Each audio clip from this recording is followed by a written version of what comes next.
Dear students, ഇന്ന് ഞാൻ discuss ചെയ്യുന്നത് GSTയിൽ തന്നെ വളരെ ഇമ്പോർട്ടൻ്റ് ആയിട്ടുള്ളൊരു ടോപ്പിക്കാണ് ഇൻപുട്ട് ടാക്സ് ക്രെഡിറ്റ് അല്ലെങ്കിൽ ITC. ITCയുടെ മീനിങ്ങും അതുപോലെ തന്നെ ITCയുടെ കാൽക്കുലേഷനുമാണ് ഇന്നത്തെ ക്ലാസ്സിൽ ഡിസ്കസ് ചെയ്യുന്നത്.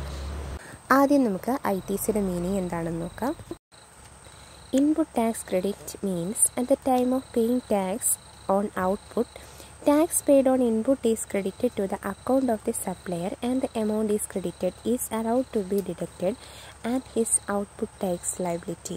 ഇൻപുട്ട് ടാക്സ് ക്രെഡിറ്റ് എന്താണെന്ന് പറയുന്നതിന് മുമ്പ് ഞാൻ ജസ്റ്റ് ഇൻപുട്ട് ടാക്സും ഔട്ട്പുട്ട് ടാക്സും എന്താണെന്ന് പറയാം. ഇൻപുട്ട് ടാക്സ് എന്ന് പറയുന്നത് tax paid on input, which means tax paid by the supplier when he purchased input, that is raw material or goods for his business.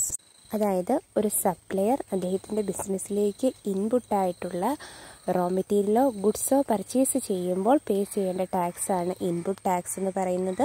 അതേസമയം ഔട്ട്പുട്ട് ടാക്സ് എന്ന് പറഞ്ഞാൽ tax collected by the supplier from the customers when he sale goods. അതായത് suppliers goods sale ചെയ്യുമ്പോൾ അദ്ദേഹം കസ്റ്റമേഴ്സിൽ നിന്ന് collect ചെയ്യുന്ന ടാക്സാണ് output tax എന്ന് പറയുന്നത്.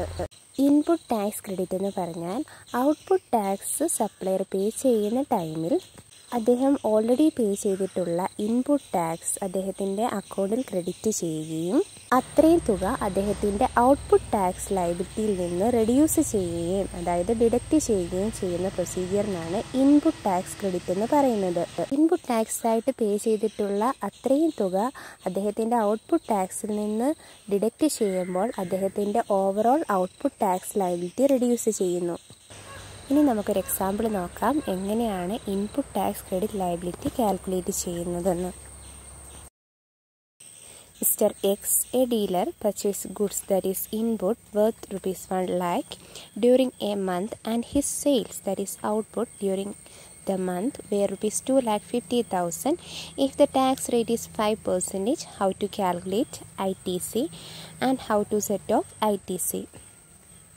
Mr. X അദ്ദേഹം 1 lakh rupees വാല്യൂ ഉള്ള ഗുഡ്സ് പർച്ചേസ് ചെയ്തു.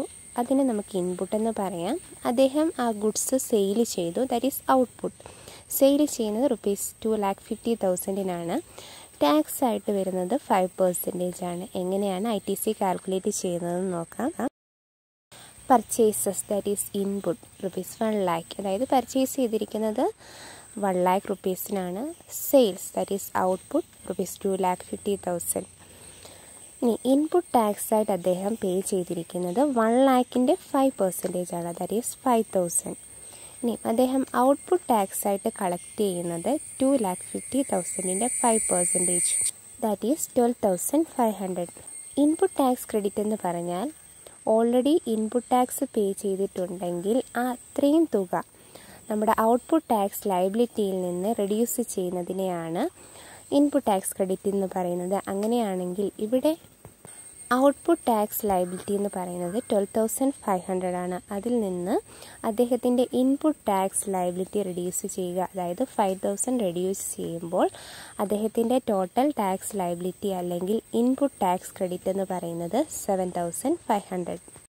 ഇങ്ങനെ ഇൻപുട്ട് ടാക്സ് ക്രെഡിറ്റ് കാൽക്കുലേറ്റ് ചെയ്യുമ്പോൾ ഒരു ഡീലറുടെ മൊത്തം ടാക്സ് ലയബിലിറ്റി റെഡ്യൂസ് ചെയ്യുകയാണ് ചെയ്യുന്നത്. അതായത് ഇൻപുട്ട് ടാക്സ് ആയിട്ട് ഡീലർ rupees 5,000 പേ ചെയ്ത് കഴിഞ്ഞു.